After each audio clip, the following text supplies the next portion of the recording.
Bismillahirrahmanirrahim, je me présente. Je m'appelle Mouhtari Abbas. Mouhtari Abbas. Je suis enseignant à la fac pluridisciplinaire de Nador et je vais assurer avec vous, Inch'Allah, le cours de la comptabilité générale. Ce cours sera destiné aux étudiants de la filière économie-gestion, semestre 1, groupe B. Donc étudiants, donc semestre 1, groupe B. Donc au niveau de semestre 1, on a trois groupes. On a groupe A, groupe B et groupe C. Concernant la comptabilité générale, au niveau du groupe A, ce module sera assuré par le prof AGL, M. AGL. Au niveau du groupe B, je vais assurer ce cours-là, M. Mouhtari Abbas. Concernant le groupe C, ce cours sera assuré par le prof M. Halim. Donc concernant ce module de la comptabilité générale, c'est un module qui est long. Pour cela, il est divisé en deux parties. Donc une partie sera assurée au niveau de semestre 1. Donc ça, concernant donc la comptabilité générale 1. Et une partie sera assurée au niveau de semestre 2, c'est la comptabilité générale 2. Donc concernant le plan de cours de la comptabilité générale semestre 1, se présente de la façon suivante. Donc vous avez plan de cours.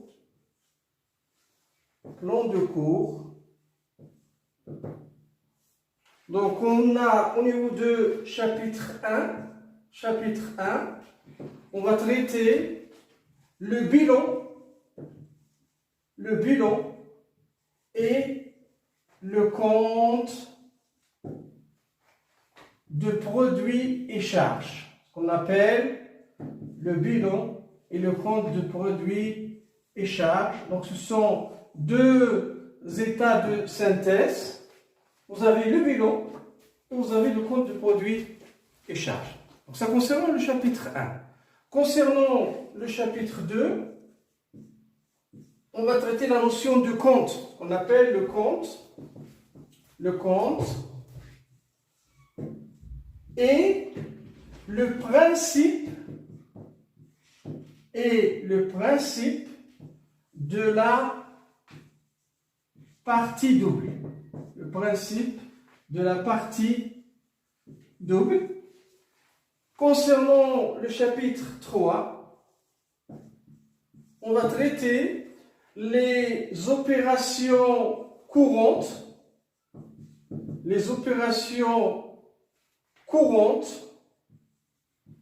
c'est-à-dire des opérations qui ont été effectuées par l'entreprise au cours de l'exercice comptable. Par la suite, on va définir la notion de l'exercice comptable. Donc, les opérations courantes avec éléments d'augmentation de prix. Avec éléments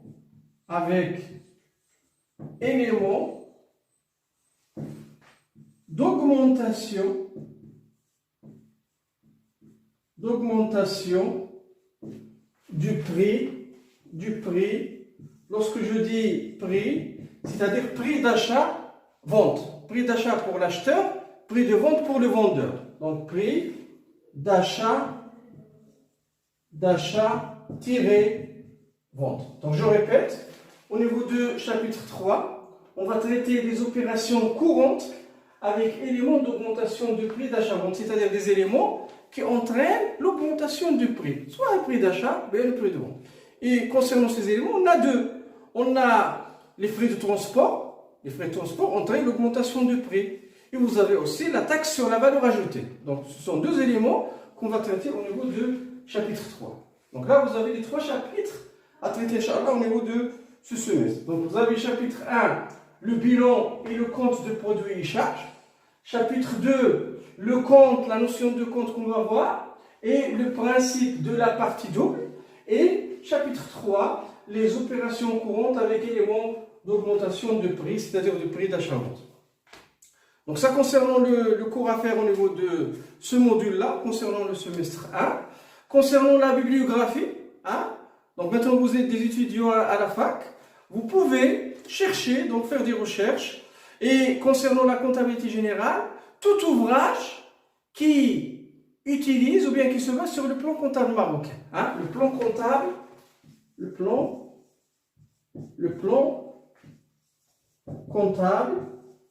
marocain. Tout ouvrage marocain qui se base sur le plan comptable marocain, donc, vous pouvez l'utiliser au niveau de ce cours-là. C'est-à-dire, il faut éviter les ouvrages étrangers, surtout les ouvrages français, parce que les ouvrages français se basent sur le plan comptable français. Il y a différence entre le plan comptable marocain et le plan comptable français. Autre chose à vous dire concernant un support que vous devez acheter, hein, c'est ce qu'on appelle le plan comptable marocain. Hein. Le plan comptable général marocain, c'est un document que vous devez avoir. Chacun doit avoir son plan comptable marocain parce que donc on va l'utiliser au niveau du cours et vous allez l'introduire au niveau de l'examen. Hein, donc c'est un document qui est nécessaire pour la compréhension du module de la comptabilité générale. On va l'utiliser au niveau de ce cours de la comptabilité générale. Donc aujourd'hui, concernant cette séance, donc c'est une séance introductive.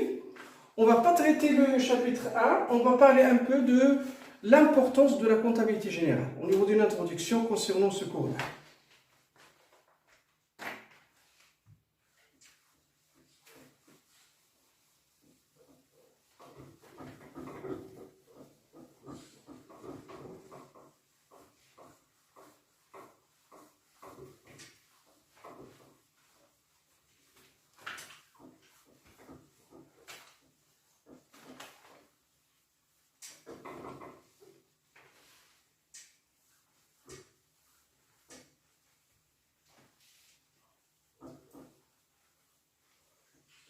Donc on va parler de l'importance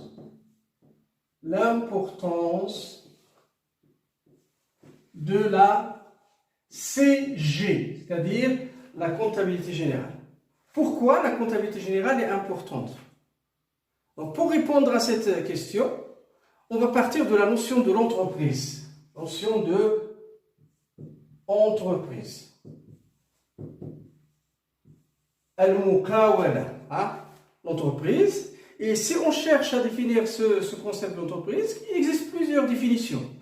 Il y a la définition classique qui définit l'entreprise comme étant une unité de production, c'est-à-dire c'est une unité qui combine les facteurs de production, awamil et intaj, pour produire de façon efficace afin de réaliser, pour vendre et réaliser des bénéfices. Donc c'est la définition classique de la notion d'entreprise. Donc la définition d'entreprise. Définition de l'entreprise. Vous avez l'entreprise est une unité de production. Unité de production. Une autre définition, c'est que l'entreprise, c'est une unité de création et de répartition de la richesse. Donc l'entreprise est une unité de création et de répartition de la richesse. Il y a une autre définition, c'est que l'entreprise est un système. Puis vous avez une autre définition, c'est que l'entreprise est un centre de décision, etc. Donc il y a plusieurs définitions de l'entreprise que vous allez voir, Inch'Allah, au niveau du module de management. Hein? Donc au niveau de ce module, vous allez définir la notion d'entreprise. Donc cette entreprise, elle est en relation avec plusieurs acteurs qui constituent les partenaires de l'entreprise. Vous avez par exemple l'État. Hein? Donc l'entreprise est en relation avec l'État. Elle est en relation par exemple avec les banques. Elle est en relation par exemple avec les fournisseurs. Elle est en relation par exemple avec les clients. Donc l'État, les banques, les fournisseurs, les clients, etc. ce sont des partenaires de l'entreprise. Ils constituent des acteurs de l'environnement de l'entreprise. Et l'entreprise effectue des opérations avec ses partenaires. Elle est en relation avec ses partenaires. Si je prends par exemple la relation État-entreprise. La relation État-entreprise. Quelle est cette relation État-entreprise? C'est une relation qui va dans les deux sens. Donc, l'entreprise paye les impôts à l'État. Là, vous avez les impôts, ou les impôts directs, ou bien les impôts indirects. Et qu'est-ce qu'il fait l'État pour l'entreprise? Il assure la sécurité, il assure la sécurité et l'infrastructure. Et infrastructure. C'est-à-dire tout ce qui est aménagement des zones industrielles, tout ce qui est route, tout ce qui est port, tout ce qui est... Donc tous ces éléments-là, ce sont des éléments de l'infrastructure faite par l'État en faveur de l'entreprise, pour que l'entreprise puisse travailler de façon efficace. Donc là, vous avez la relation État-entreprise. Donc l'entreprise paye les impôts à l'État, et l'État assure la sécurité et prépare l'infrastructure à l'entreprise. Si je prends les impôts, au niveau des impôts, il y a un impôt qui s'appelle impôt sur les sociétés. Impôt sur les sociétés. Donc c'est un impôt qui est appliqué sur le résultat réalisé par l'entreprise. Donc, pour appliquer cet impôt, qu'est-ce qu'on doit savoir? On doit savoir d'abord ce résultat réalisé. C'est-à-dire que pour déterminer cet impôt sur les sociétés, on va connaître ce résultat. Et cette information est donnée par la comptabilité générale. C'est la comptabilité générale qui permet d'informer l'État sur ce résultat réalisé par l'entreprise. Donc, d'où l'importance de la comptabilité générale. Donc, la comptabilité générale permet de fournir aux partenaires de l'entreprise l'information sur cette entreprise, qui constitue la preuve sur l'entreprise. Si je prends par exemple, un autre exemple, si je prends la relation entreprise-banque. La relation entreprise-banque. Donc, quelle est la relation entreprise-banque? La relation entreprise-banque, c'est une relation dépôt-crédit. C'est-à-dire que les entreprises peuvent déposer de l'argent en banque, ce sont les dépôts. Là, vous avez les dépôts. C'est de l'entreprise à la banque. Et la banque peut accorder des crédits à l'entreprise. Dépôt, crédit. Donc, la relation entreprise-banque, c'est une relation dépôt-crédit. L'entreprise peut déposer de l'argent en banque, ou bien l'entreprise peut demander un crédit à la banque. Si je prends ce cas-là, c'est-à-dire que l'entreprise se présente à la banque pour demander un crédit. Est-ce que là, la banque va donner directement, de façon spontanée, le crédit à l'entreprise? La réponse est négative. Pourquoi? Parce que la banque ne va accorder ce crédit à l'entreprise que si elle peut savoir est-ce que cette entreprise peut rembourser. C'est-à-dire, est-ce que cette entreprise est solvable? Et qui permet de donner cette information sur la solvabilité de l'entreprise? C'est la comptabilité générale. C'est grâce à la comptabilité générale que la banque peut savoir si l'entreprise peut rembourser ce crédit ou non. Donc, d'où l'importance de la comptabilité générale. Donc, la comptabilité générale, son importance vient du fait qu'elle fournit des informations importantes sur l'entreprise aux partenaires de l'entreprise. Donc, d'où, c'est la raison pour laquelle la comptabilité générale, elle est obligatoire. Donc, la comptabilité générale est obligatoire. La comptabilité générale, la CG, est obligatoire. Pourquoi elle est obligatoire? Parce qu'elle permet de fournir des informations sur l'entreprise aux partenaires de l'entreprise. Ce sont des informations qui sont nécessaires pour les partenaires de l'entreprise.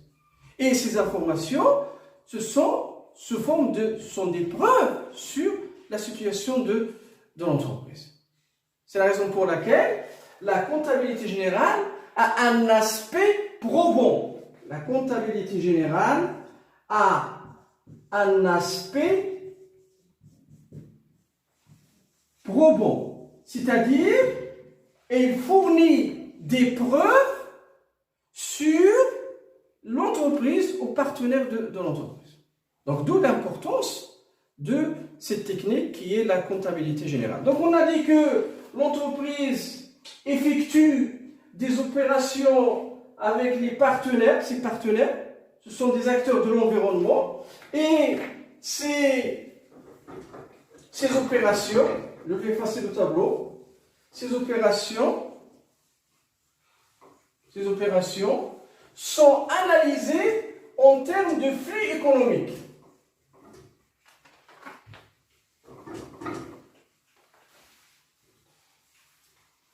Donc l'entreprise effectue des opérations économiques avec ses partenaires. Ces opérations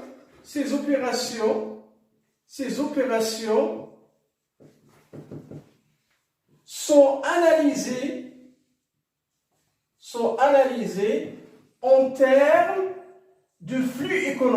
en termes de flux économiques. Ces opérations sont analysées en termes de flux économiques. Flux, c'est-à-dire mouvement. Ce sont des mouvements économiques. Quels sont les différents flux économiques? Donc les flux économiques. Il y a les flux réels.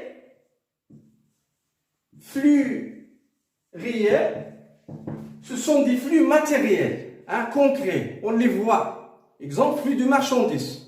L'entreprise A vend des marchandises à l'entreprise B. Qu'est-ce qu'on constate? On constate que l'entreprise A envoie ses marchandises à l'entreprise B. Donc on constate qu'il y a un mouvement de marchandises de l'entreprise A vers l'entreprise B. Donc flux réel, c'est-à-dire mouvement matériel. On le voit concret. Puis vous avez les flux quasi-réels.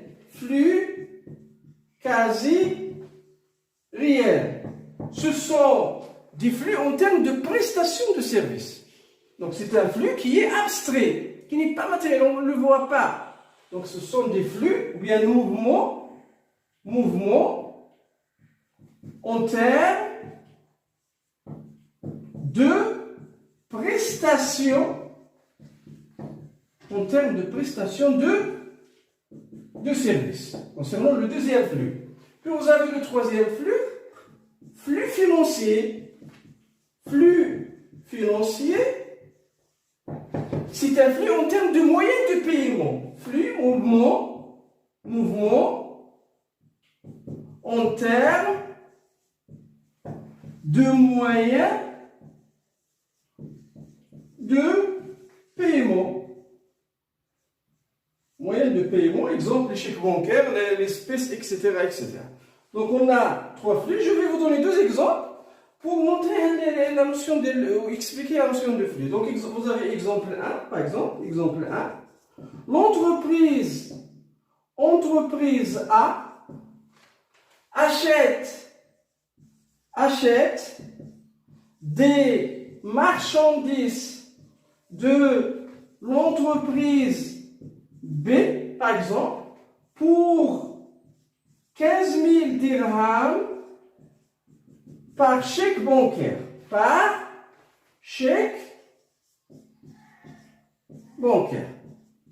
Donc là, vous avez une opération qui a été faite entre l'entreprise A et l'entreprise B. Donc là, vous avez l'entreprise A, là, vous avez l'entreprise B. Donc l'entreprise A achète des marchandises de l'entreprise B pour un montant de 15 000 dirhams payé par chèque bancaire. Donc on va faire l'analyse pour l'entreprise A et on va faire l'analyse pour l'entreprise B.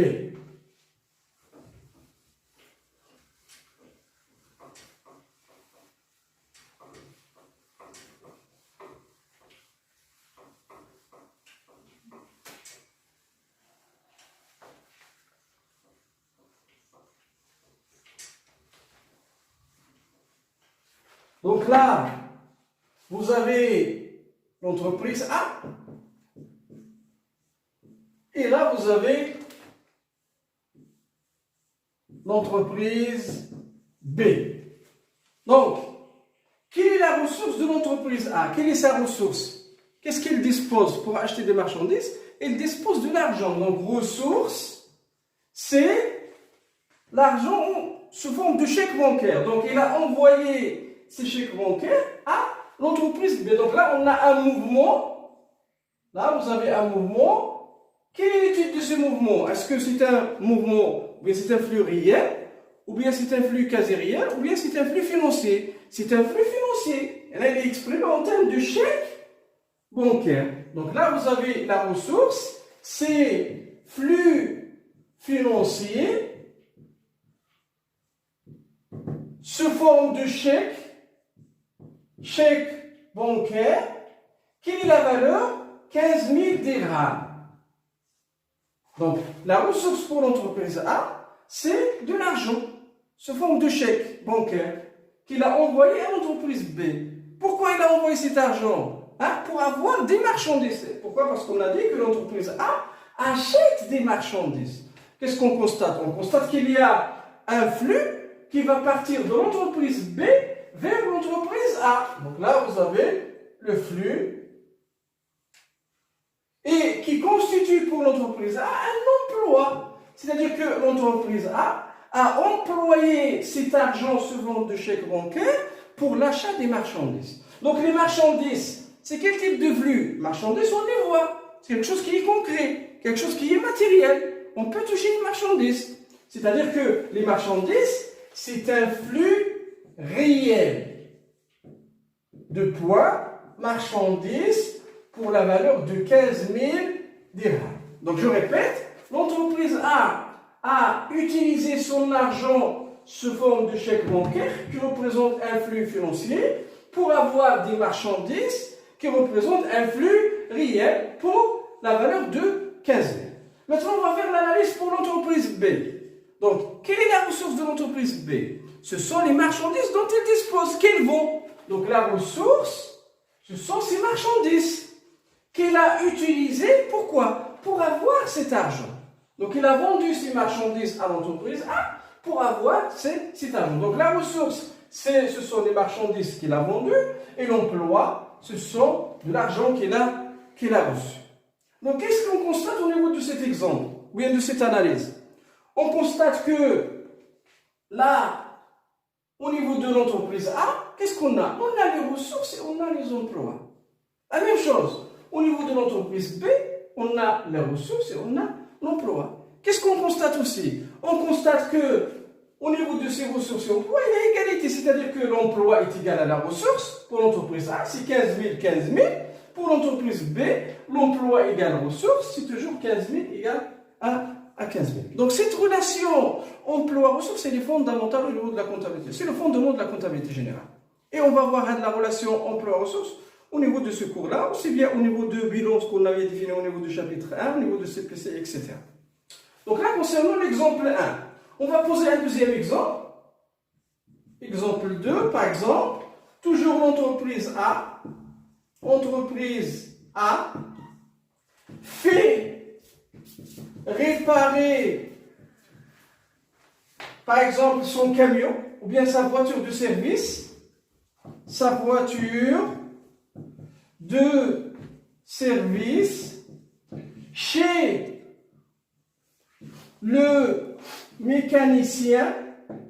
chez le mécanicien, pour 1500 dirhams par espèce. Donc je répète l'opération. L'entreprise A fait réparer sa voiture de service chez le mécanicien pour 1500 dirhams par espèce. Donc on va faire l'analyse pour l'entreprise A et on va faire l'analyse pour le mécanicien.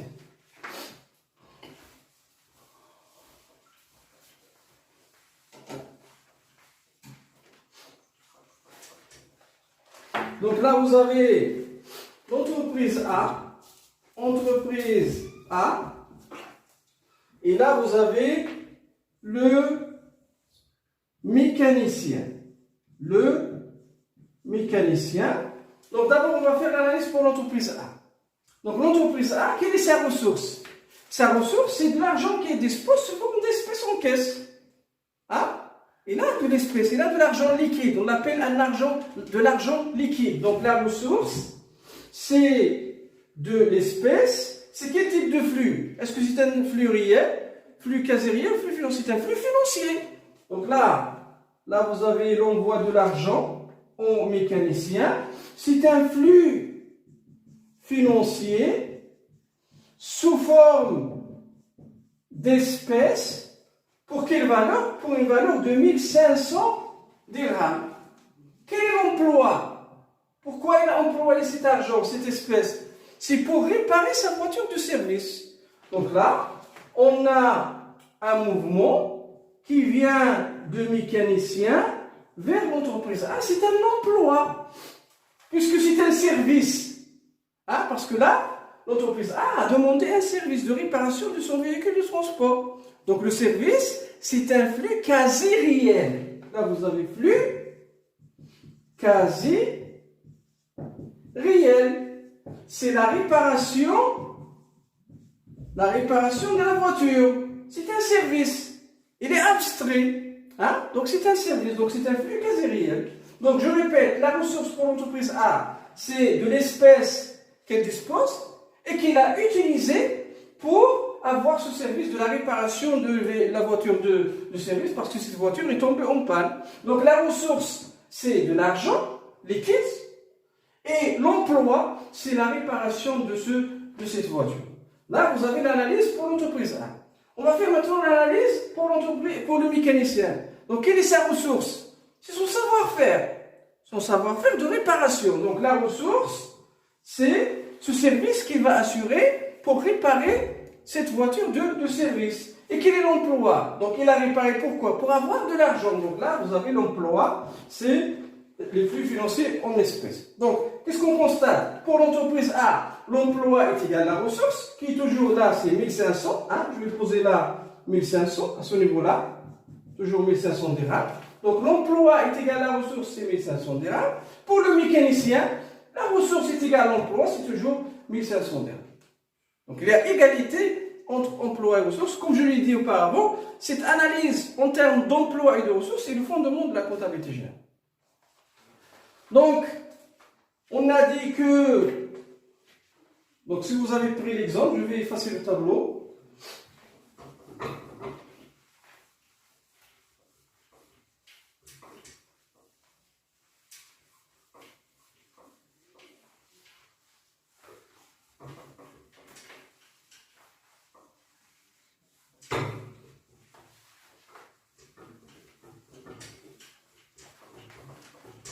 Donc, on a dit que l'entreprise effectue des opérations avec ses partenaires.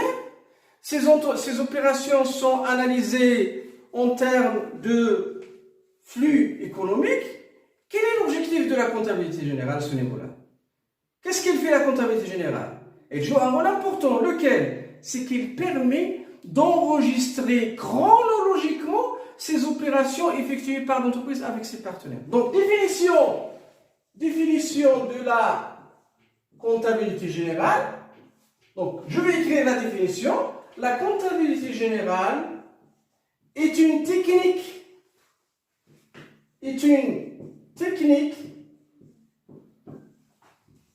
d'enregistrement chronologique des opérations effectuées par l'entreprise pendant une période déterminée. Pendant une période déterminée. Cet enregistrement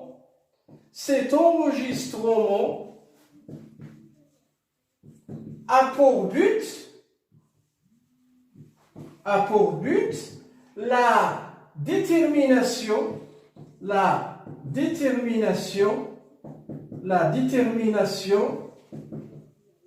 du résultat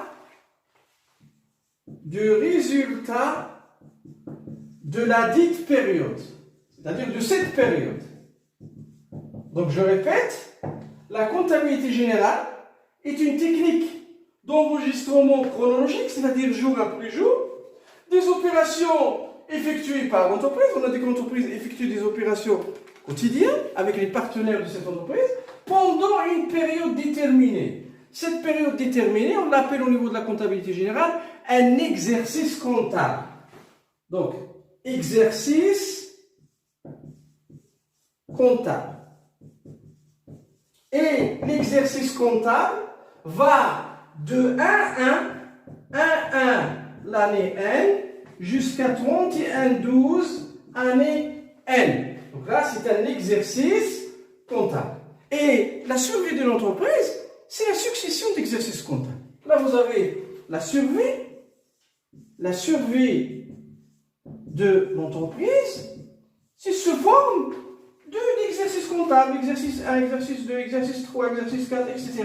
Selon la vie de l'entreprise, selon le travail de cette entreprise.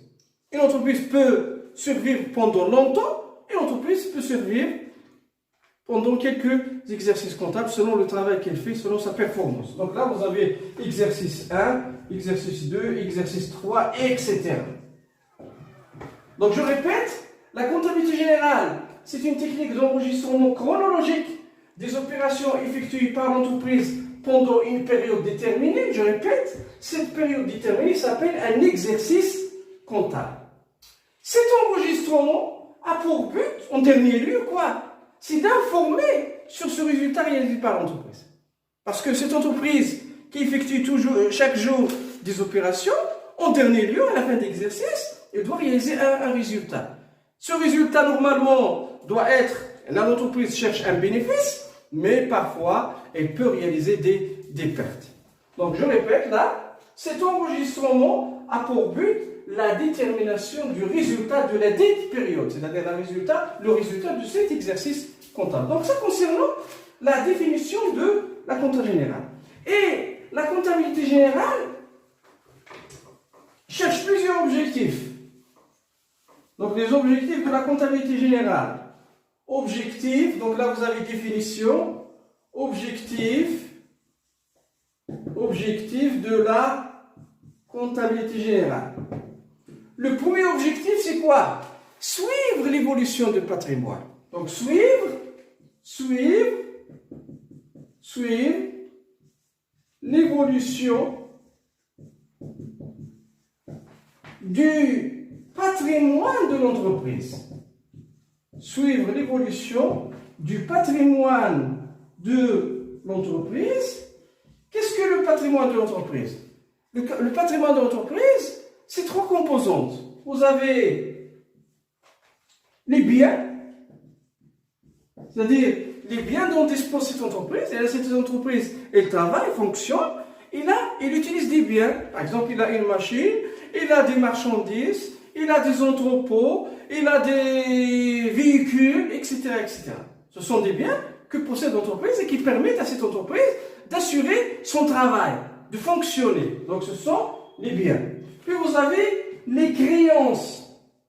Les créances, par exemple, l'entreprise a vendu des marchandises à crédit. L'entreprise a vendu des marchandises à crédit à l'entreprise B. Qu'est-ce qu'on dit? On dit que l'entreprise A une créance sur l'entreprise B. C'est quoi la créance? C'est le droit d'exiger le remboursement à une date, qu'on appelle l'échéance. Hein? C'est la créance. Et l'entreprise peut avoir des créances sur plusieurs acteurs. Hein? Donc les créances. Puis vous avez, troisième composante, c'est les dettes.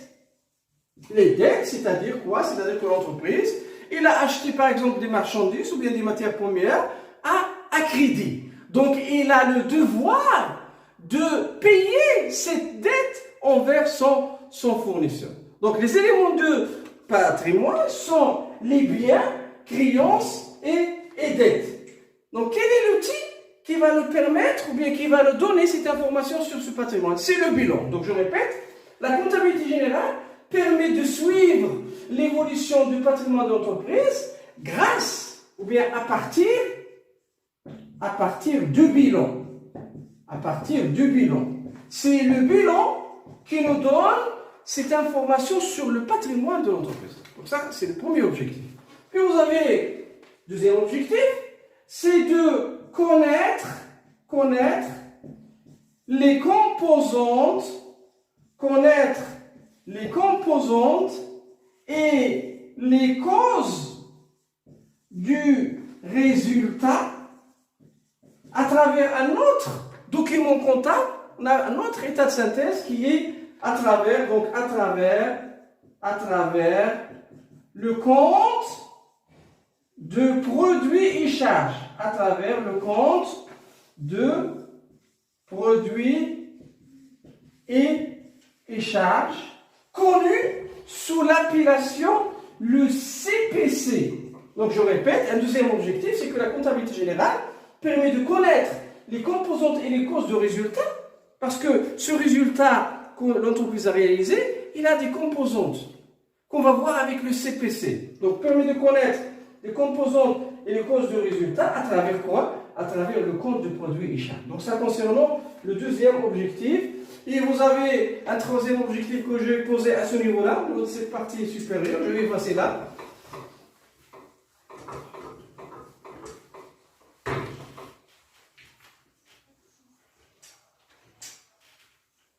Donc là, troisième objectif permet la comptabilité générale, toujours, et là on parle là des objectifs de la comptabilité générale, permet d'informer sur la situation financière de l'entreprise, permet d'informer sur la situation financière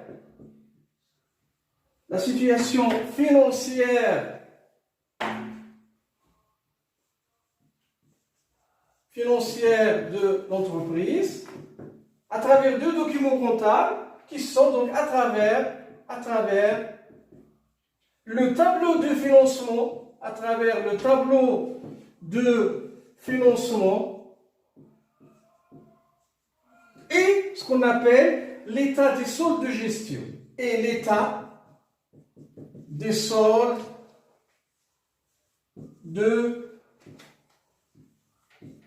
gestion. Donc je répète, la comptabilité générale, un troisième objectif, c'est qu'elle permet d'informer sur la situation financière de l'entreprise à travers le tableau de financement, ce qu'on appelle le tableau de financement et ce qu'on appelle l'état de solde de gestion. Donc au niveau de ce cours-là de la comptabilité générale, on va voir le bilan et on va voir le compte de produits et charges, c'est au niveau du chapitre 1 qu'on a déjà posé.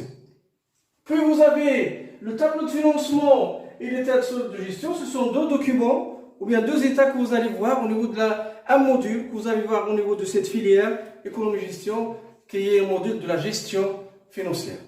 Donc je répète, au niveau de cette séance introductive, qu'est-ce qu'on a dit? On a parlé de l'importance de la comptabilité générale. On a dit que la comptabilité générale, c'est une technique qui est importante. Pourquoi? Parce qu'elle permet de fournir une information comptable sur l'entreprise aux partenaires de cette entreprise. Pour cela, on a dit que la comptabilité générale est obligatoire. On avait dit aussi que l'entreprise effectue des opérations avec ses partenaires. Ces opérations sont analysées en termes de flux économiques. On avait dit que le rôle de la comptabilité générale, c'est quoi? C'est d'enregistrer chronologiquement ces opérations effectuées par l'entreprise. L'objectif de cet enregistrement, c'est de déterminer le résultat, ou bien d'informer sur le résultat réalisé pendant cette période déterminée qu'on appelle un exercice comptable. Donc on s'arrête à ce niveau-là. La séance prochaine, on va commencer le chapitre 1. Salam alaikum wa rahmatullahi wa barakatuh.